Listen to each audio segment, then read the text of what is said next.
Assalamualaikum warahmatullahi wabarakatuh. Bismillahi tawakkalna 'alallah la haula wala quwata illa billah. Asyhadu an la ilaha illallah wa asyhadu anna Muhammadar Rasulullah. Allahumma shalli ala Muhammad wa ala ali Muhammad. Amma ba'du. Alhamdulillah, pada kesempatan sore hari ini kita ditakdirkan kembali bertatap muka kembali, sehingga kita dalam rangka tolabul ilmi hari ini, yang kali ini kita akan bahas tentang hisab dan kebahagiaan. Sebelum kita membahas tentang bab hisab, kita akan menonton sebuah video ya. Ini ambil dari YouTube ya. Mari kita simak bersama-sama. Assalamualaikum warahmatullahi wabarakatuh. Al-Kisah, ada seorang konglomerat yang sangat kaya raya menulis surat wasiatnya, yaitu barang siapa yang mau menemaniku selama 40 hari di dalam kubur setelah aku mati, akan aku beri warisan separuh dari harta peninggalanku. Lalu ditanyakanlah hal itu kepada anak-anaknya, apakah mereka sanggup menjaganya di alam kubur nanti? Tapi anak-anaknya menjawab, mana mungkin kami sanggup menjaga ayah, karena pada saat itu ayah sudah menjadi mayat. Keesokan harinya dipanggillah semua adik-adiknya, dan beliau kembali bertanya, adik-adikku, sanggupkah di antara kalian yang menemaniku di dalam kubur selama 40 hari setelah aku mati nanti? Aku akan memberi setengah dari hartaku. Adik-adiknya pun menjawab, apakah engkau sudah gila? Mana mungkin ada orang yang sanggup bersama mayat selama itu dalam tanah? Lalu dengan sedih konglomerat tadi memanggil ajudannya untuk mengumumkan penawaran istimewanya itu kepada para penduduk. Akhirnya sampai jugalah pada hari di mana konglomerat tersebut kembali ke rahmatullah. Kuburnya dihias megah laksana sebuah peristirahatan termewah dengan semua perlengkapannya. Pada waktu yang hampir bersamaan, seorang tukang kayu yang sangat miskin mendengar pengumuman wasiat tersebut. Lalu tukang kayu tersebut dengan tergesa-gesa segera datang ke rumah konglomerat tersebut untuk memberitahukan kepada ahli waris akan kesanggupannya. Keesokan harinya dikebumikanlah jenazah sang konglomerat. Si tukang kayu pun itu turut ke dalam liang lahat sambil membawa kapaknya. Yang paling berharga dimiliki si tukang kayu hanyalah kapak untuk bekerja mencari nafkahnya.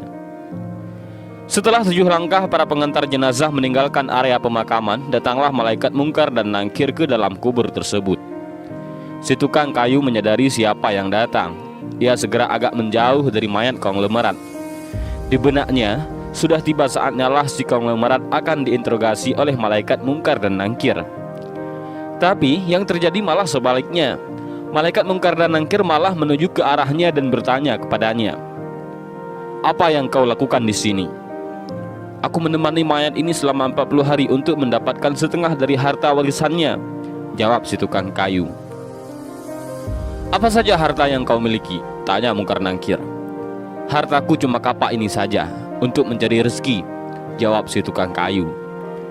Kemudian mungkar dan nangkir bertanya lagi, dari mana kau dapatkan kapakmu ini? Aku membelinya, balas si tukang kayu. Lalu pergilah mungkar dan nangkir dari dalam kubur tersebut. Besok di hari kedua, mereka datang lagi dan bertanya, apa saja yang kau lakukan dengan kapakmu? Aku menebang pohon untuk dijadikan kayu bakar, lalu aku jual ke pasar, jawab tukang kayu. Di hari ketiga ditanya lagi, pohon siapa yang kau tebang dengan kapakmu ini? Pohon itu tumbuh di hutan belantara, jadi nggak ada yang punya, jawab si tukang kayu itu. Apa kau yakin? Lanjut malaikat. Kemudian para malaikat pun hilang.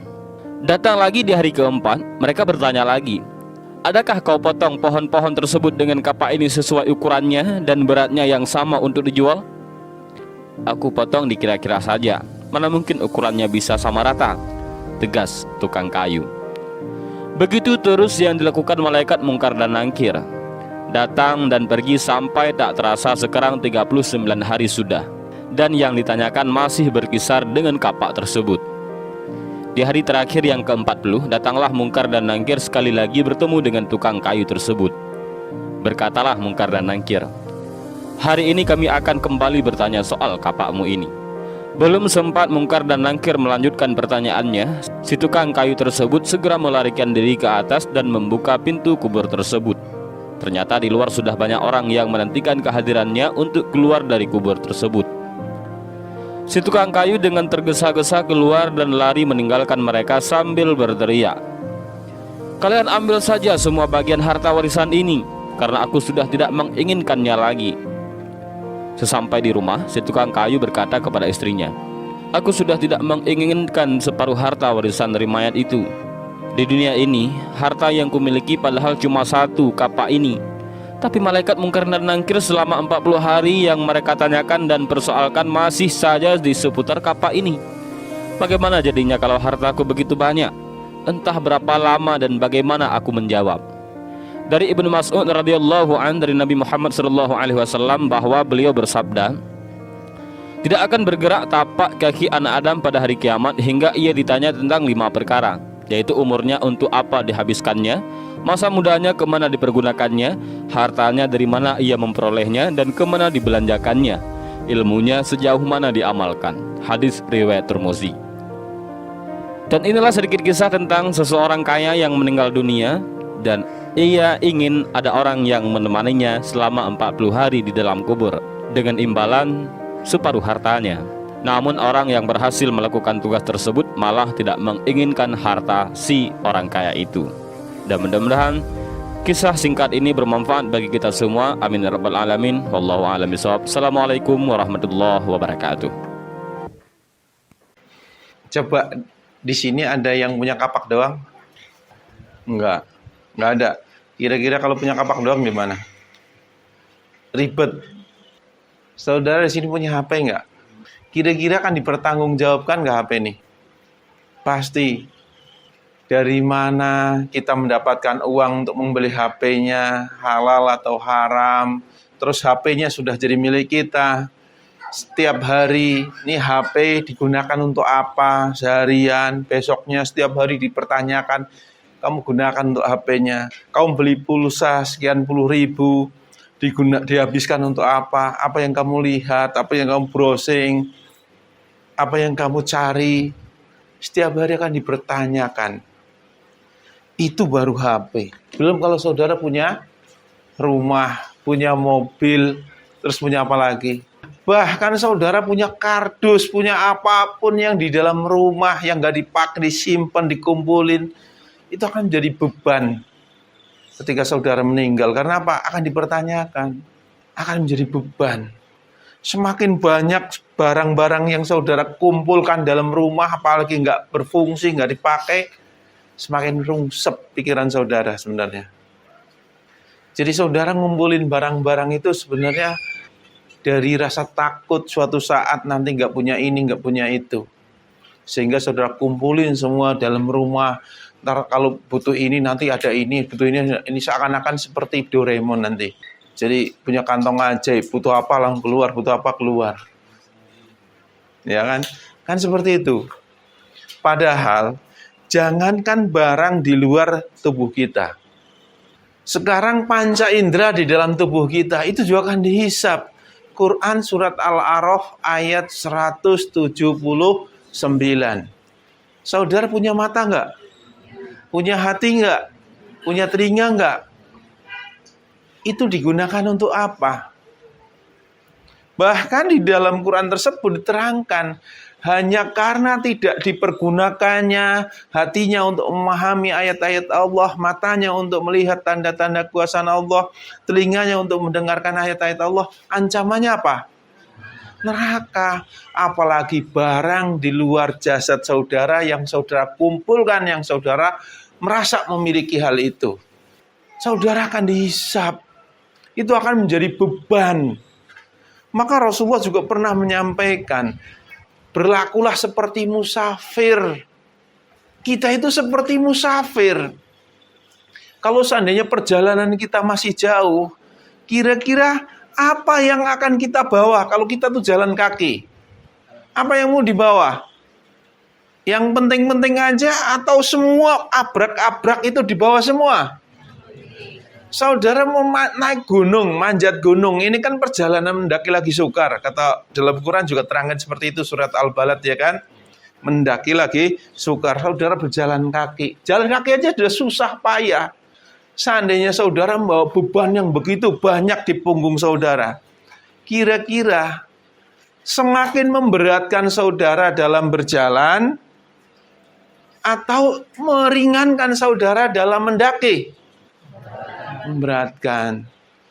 Saudara sedikit-sedikit kumpulin di dalam rumah, sedikit-sedikit kumpulin dalam rumah. Punya alat ini, kumpulin dalam rumah. Saya nggak butuh punya ini, beli lagi, beli alat lagi, beli alat lagi, beli alat lagi. Sampai akhirnya penuh. Rasa memiliki tumbuh sedikit demi sedikit, akhirnya menjadi banyak. Sehingga saudara yang seharusnya nggak punya beban, akhirnya saudara merasa terbebani. Karena apa?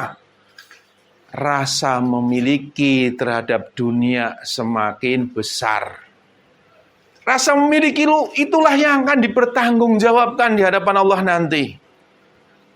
Apa yang saudara miliki akan dipertanggungjawabkan dan dihisab sekecil apapun. Karena hisab di padang mahsyar nanti itu enggak meninggalkan yang kecil apalagi yang besar. Saudara punya anak, saudara didik enggak anak saudara? Saudara punya istri, saudara didik enggak istri saudara? Saudara sebagai imam, sebagai pemimpin, bagaimana mensikapi, bagaimana mendidik, memimpin mereka, anak dan istri saudara. Itu juga akan dipertanggungjawabkan. Semakin besar rasa kepemilikan terhadap dunia ini, itu semakin berat, dan semakin berat saudara suatu saat ketika meninggalkan dunia ini. Kita akan bahas tentang keinginan memiliki ya. Keinginan dan kebahagiaan akan senantiasa seiring dan sejalan. Di mana tergapainya keinginan, di situ ada kebahagiaan. Betul enggak? Saudara punya keinginan apa? Jannah. Ya alhamdulillah kalau keinginan jannah. Kalau seandainya orang di luar sana keinginannya apa? Dunia. Orang kalau enggak menginginkan akhirat, enggak menginginkan jannah, pasti menginginkan dunia. Yang membuat seseorang bahagia, yang membuat seseorang senang, yang membuat seseorang tentram, itu ketika dia memiliki harta, dia memiliki tahta, dia memiliki wanita atau laki-laki. Ketika saudara memiliki hal ini, karena keinginannya ini, maka saudara akan bahagia ketika mendapatkannya. Tergapainya satu keinginan akan tumbuh keinginan-keinginan yang lain. Dan setiap tergapainya keinginan, pasti akan tumbuh keinginan-keinginan yang lain. Itulah dunia. Yang ketika saudara kejar, bukan semakin saudara dapatkan, tapi akan saudara makin jauh. Saudara semakin minum, semakin merasa haus. Itu seperti minum apa? Air laut, seperti haus di tengah lautan. Saudara semakin minum, semakin rasa haus. Itulah dunia. Yang kalau saudara kejar terus, saudara minum terus, itu tidak mengobati rasa cukup, tidak akan mengobati rasa puas, tidak akan mengobati rasa senang. Itu hanya kesenangan yang sementara sebenarnya. Ketika saudara menginginkan dan mengingini dunia dan perhiasannya. Kalau seandainya dunia itu tolak ukur kebahagiaan, harta benda, tahta, wanita, semua adalah tolak ukur kebahagiaan, harusnya orang yang kaya hari ini itu sudah cukup, nggak usah pusing-pusing. Kenapa? Sudah bahagia. Siapa yang hari ini masih miskin? Masih banyak kan? Kalau kita miskin harta, iya miskin harta. Coba kita belajar pada orang yang banyak harta. Hidupnya senang apa tidak? Bahagia atau tidak? Coba bayangin saja. Orang kaya Makan enak di restoran tuh hal biasa. Makan pizza sudah hal biasa. Karena mudah buat dia membelinya. Naik mobil mewah biasa karena dia memiliki.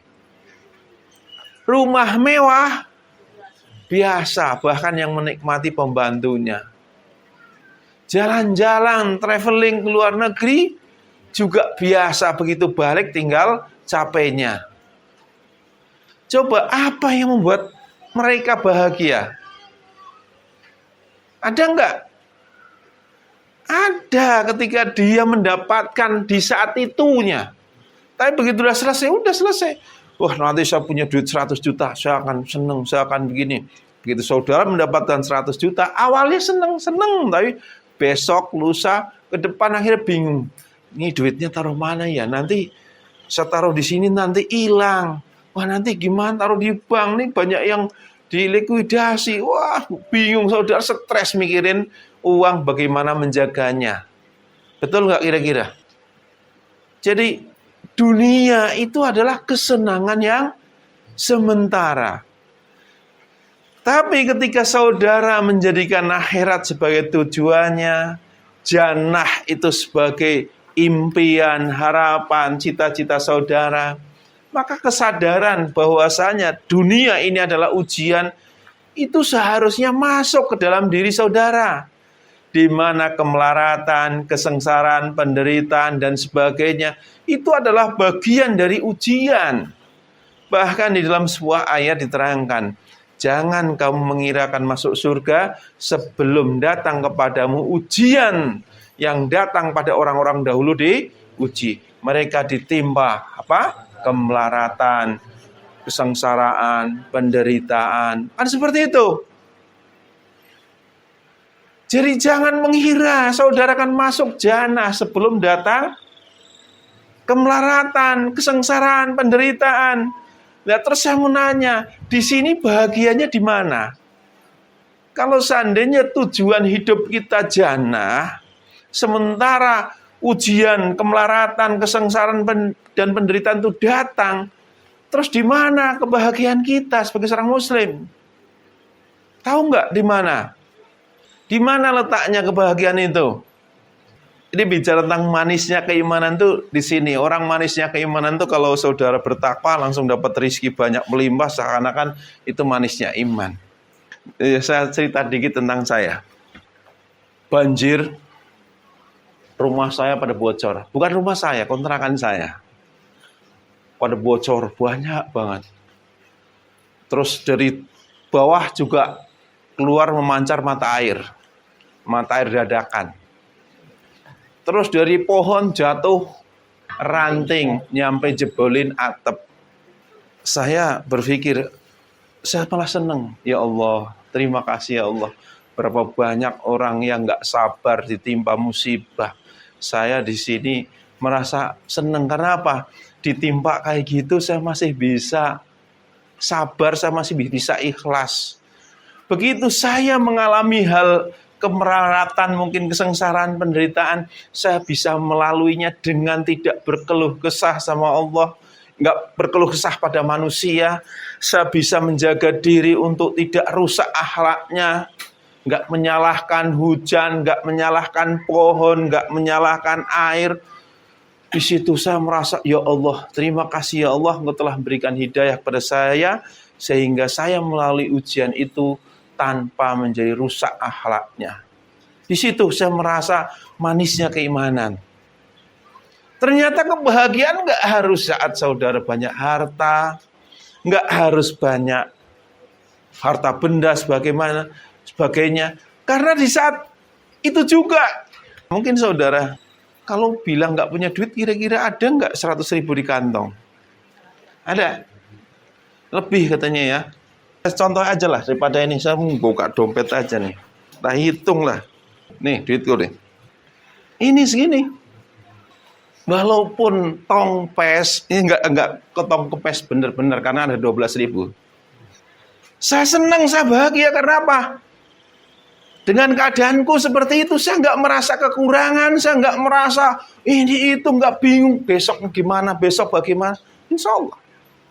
Mungkin saudara ngeliat saya banyak duit kali ya. Iya, gaji saya tuh gede lumayan. Ya 300.000 sebulan. Itu juga habis juga. Jadi bicara tentang manisnya iman itu bicara tentang apa? Saudara ditimpa kemelaratan, ditimpa kesengsaraan, ditimpa penderitaan, saudara masih mampu melewati ujian tersebut tanpa mengurangi akhlak saudara. Itu bicara tentang manisnya keimanan.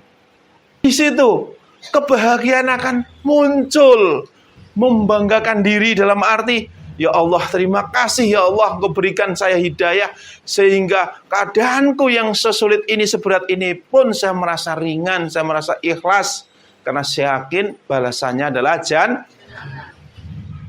Saudara pernah dengar kisah Abu Khilabah yang nggak punya tangan, nggak punya kaki, nggak bisa melihat, pendengarannya kurang? Hanya satu anaknya yang dia miliki, yang setiap hari mewudukan dia, ngasih makan dia. Tiba-tiba pergi nggak pulang-pulang, ternyata dimakan binatang buas. Dia masih memuji Allah, ya Allah terima kasih ya Allah. Engkau anugerahkan pada saya nikmat yang tidak diberikan kepada orang-orang lain. Di saat sengsaraku, penderitaanku, sengsara, semua dalam keadaan seburuk-buruk itu, dia masih bisa memuji Allah. Coba hari ini, berapa banyak orang yang gak memiliki harta saja, berapa banyak orang yang gak mendapatkan kekuasaan aja hari ini, pada stres, pada masuk ke rumah sakit jiwa. Banyak gak? Banyak. Bersyukur gak kira-kira? Jadi ketika saudara menginginkan jannah, menginginkan akhirat, ujiannya adalah meninggalkan rasa kepemilikan akan dunia ini. Itu adalah ujiannya. Bagaimana saudara jika meninggalkan dunia ini sementara cinta dunianya saudara masih begitu dalam. Sementara saudara mati, melayang, cintaan terhadap dunia masih besar, rasa memiliki terhadap dunia masih besar. Kira-kira apa yang akan saudara hadapi nanti di yaumul akhir? Hisabnya seperti apa? Jadi tentang manisnya keimanan itu bicara tentang ketika seseorang mampu melewati ujian demi ujian, keadaan-keadaan yang buruk sekalipun, tapi dia mampu melewati dengan keimanan tanpa mengurangi keimanan sedikit pun, tanpa merusak akhlak sedikit pun. Itulah manisnya keimanan.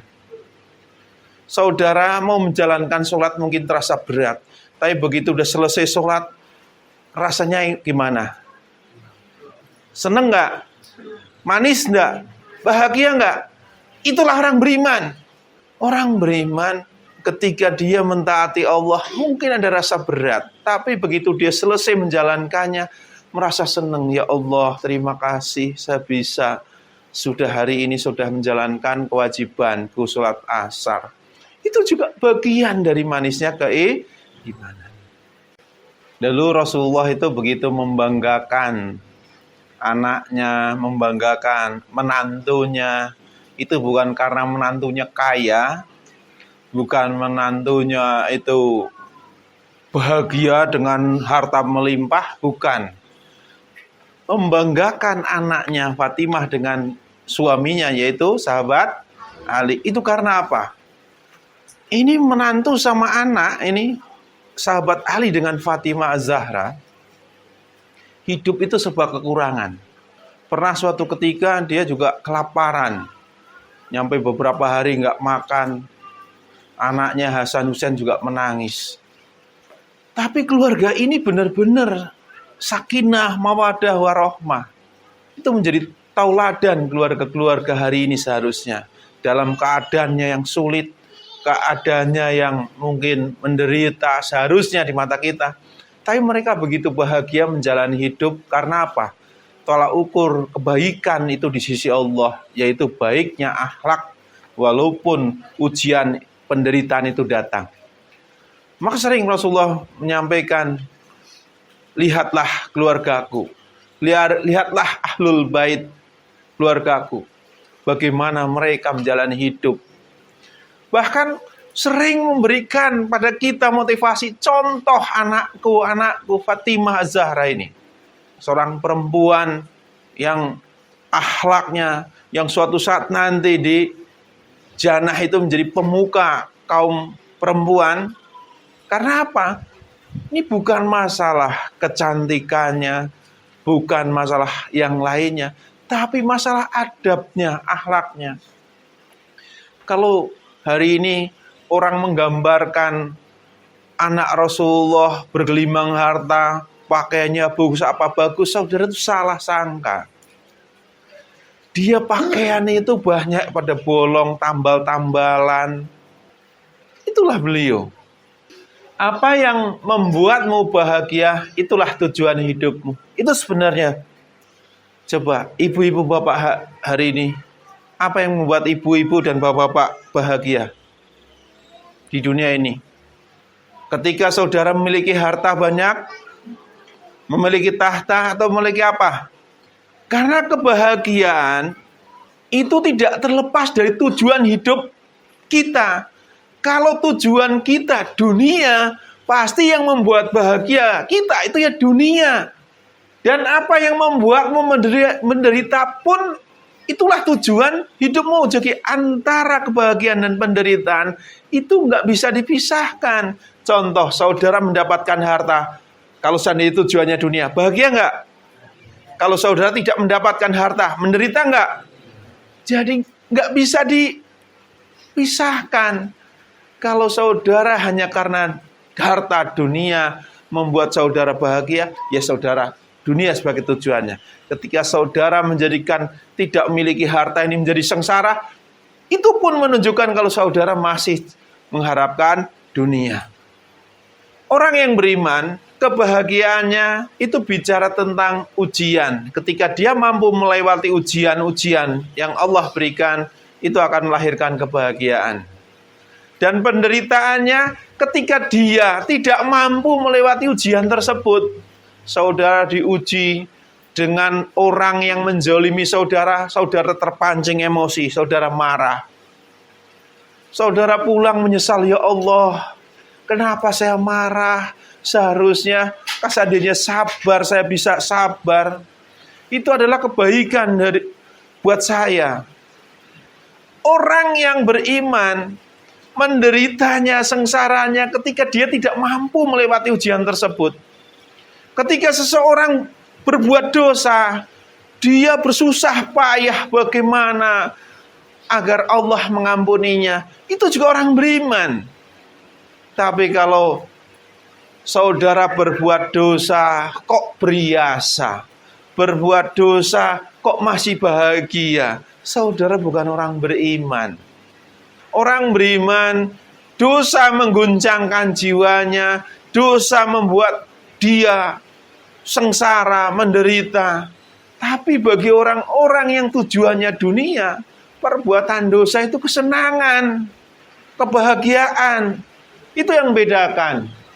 Kebahagiaan lahir dari sebuah keikhlasan. Siapa yang nggak pengen bahagia di sini? Kepengen nggak bahagia?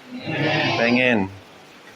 Bahagianya orang yang menjadikan dunia sebagai tujuannya, gapailah cita-citamu, gapailah harapanmu, impianmu, saudara akan bahagia.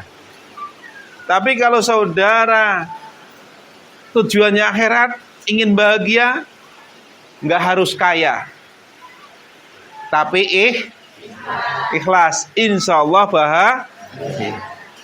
Nah, maka kita akan bahas Quran surat Al-Fajr ayat 27 sampai 30. Bismillahirrahmanirrahim. Ya ayatuhan nafsul mutmainnah. Wahai jiwa yang tenang. Saya mau nanya, tenangnya jiwa itu dari hal apa? Ibu atau bapak di sini Kalau lagi jiwanya tenang itu lagi ngapain? Banyak harta, sembako penuh, ada. Wah, duitnya udah banyak, berasnya banyak, alhamdulillah tenang gitu. Tenang itu apa? Tenangnya jiwa, ya, mutmainah itu, tenangnya seorang muslim itu apa? Yaitu adalah tawadu. Tawadu itu apa? Menerima takdir. Apapun yang Allah takdirkan, dia terima. Apa yang Allah perintahkan, dia terima dengan lapang dada. Kalau kita disuruh menjadikan akhirat mutlak sebagai tujuan hidup kita, saya terima. Itu. Tapi kalau saudara, urusan dunia dibela-belain mati-matian, urusan akhirat, nanti dululah. Itu gimana? Berarti saudara tenangnya kalau banyak harta. Maka ayat selanjutnya, irji'i ila rabbiki radhiyatam mardiyah. Kembalilah kepada Tuhanmu dengan hati yang ridho dan diridhoi. Jadi tawadunya diri itu menjadi syarat mutlak kita kembali kepada Allah. Kalau saudara nggak tawadu, nggak menerima takdir Allah, mau nggak menyembah Allah? Nggak mau. Saya dirugikan nyembah Allah, apa saja untuk Allah gitu. Ada orang seperti itu. Giliran urusan dunia, ayo ke ujung dunia pun saya kejar gitu. Nah, maka tawadu itu menjadi syarat kembalinya seseorang kembali kepada Tuhannya dengan hati yang ridho. Orang tawadu tuh hatinya ridho. Apapun ketetapannya yang diperintahkan di dalam Quran, ya dia ridho. Samina wa ta'na. Dan diridhoi. Hatinya ridho dan amal perbuatannya pun sesuai dengan apa yang Allah perintahkan. Maka kunci kembalinya kepada Allah itu dengan itu. Tawadu dengan hati yang ridho dan diridhoi. Fadkhuli fi ibadi. Maka masuklah ke dalam golongan hamba. Terus yang ke-30, wadkhulil jannati, dan masuklah ke dalam surgaku. Saudara pengen ke jannah? Syaratnya masuk ke dalam golongan jamaah hamba-hamba Allah.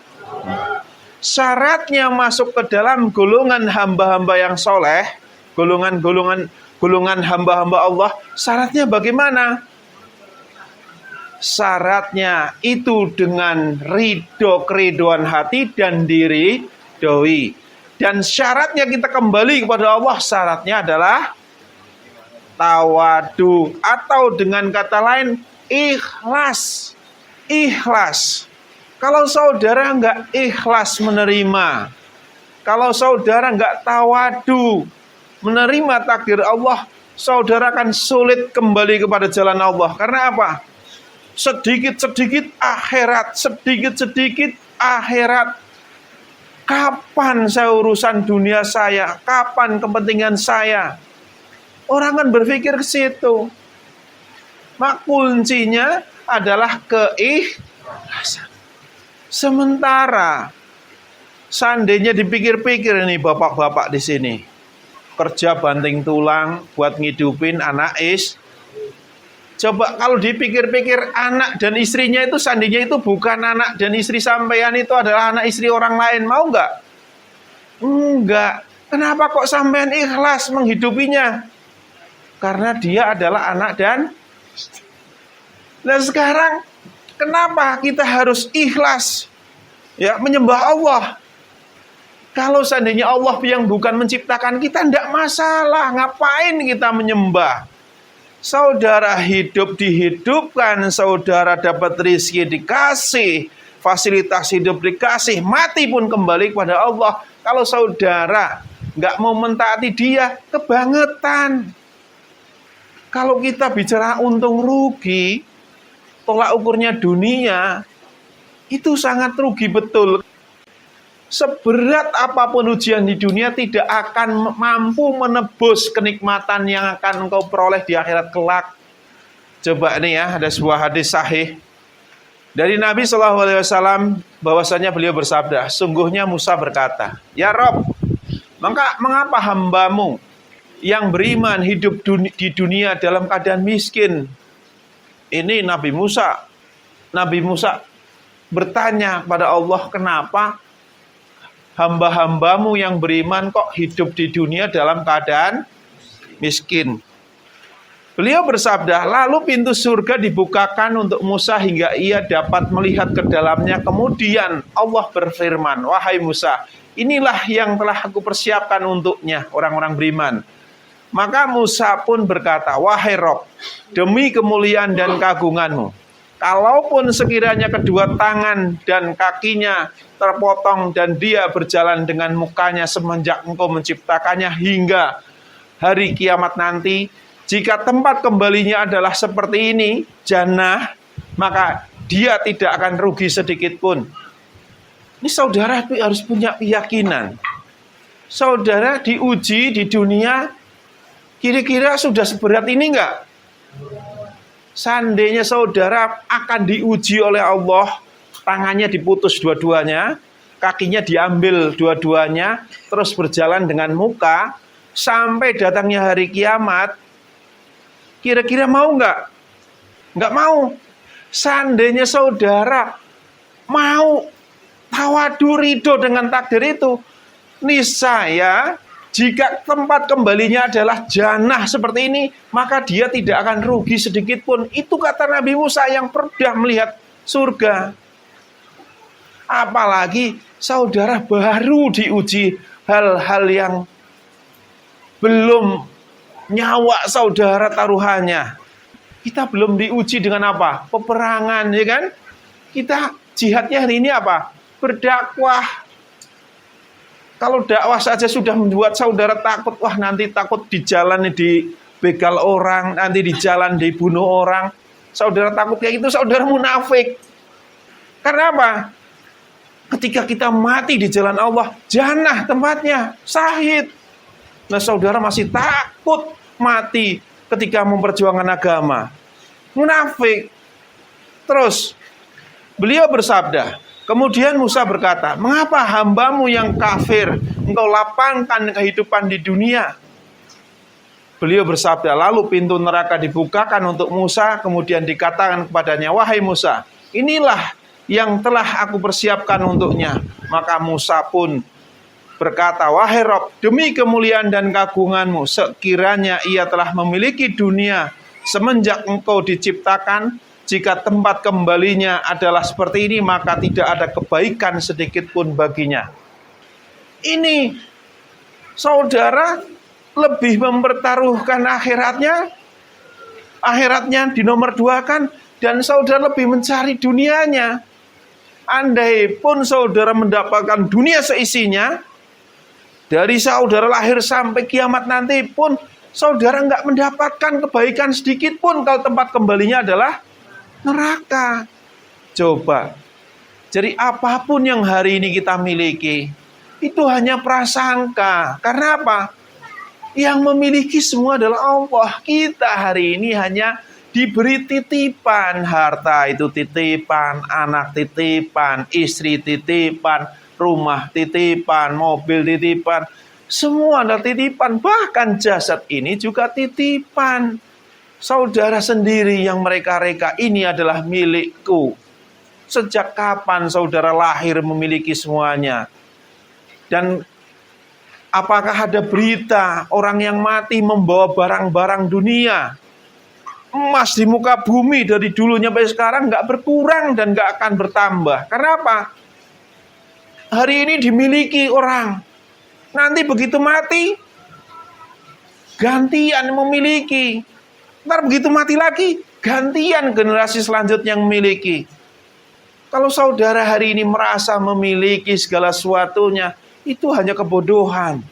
Ingat, semua akan akan dihisap oleh Allah. Semua akan dihisap. Maka kita akan dihisap di mana umur kita, lebih banyak kita habiskan untuk apa?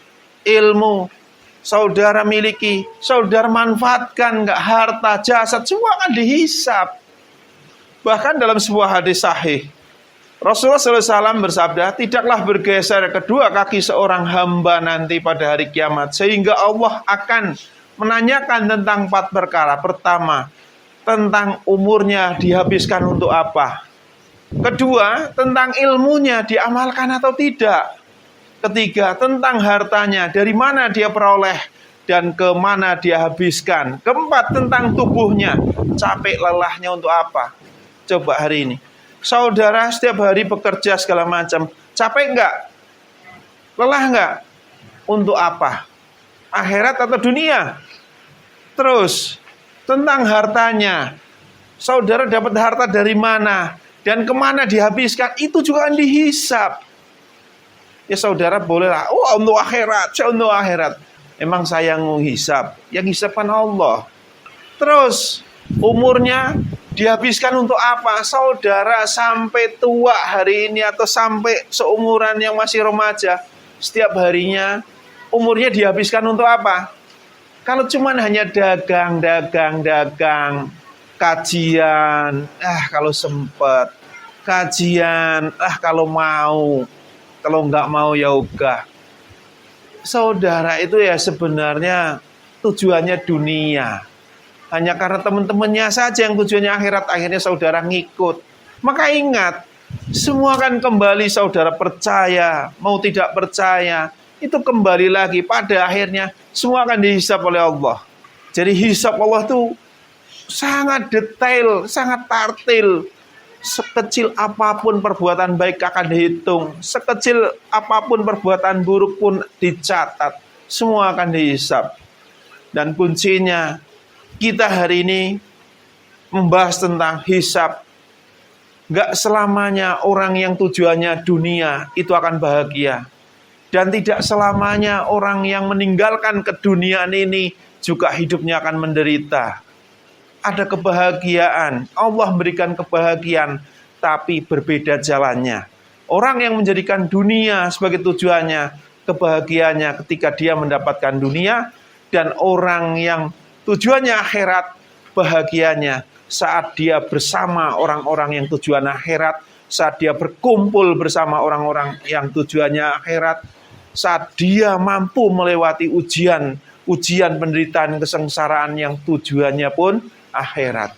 Itu yang membedakan. Maka kembali lagi, di sini saya hanya menyampaikan. Demikian tadi apa yang bisa saya sampaikan. Ada salah kata dari pribadi saya, benar dari Allah semata-mata. Saya akhiri, wassalamualaikum warahmatullahi wabarakatuh.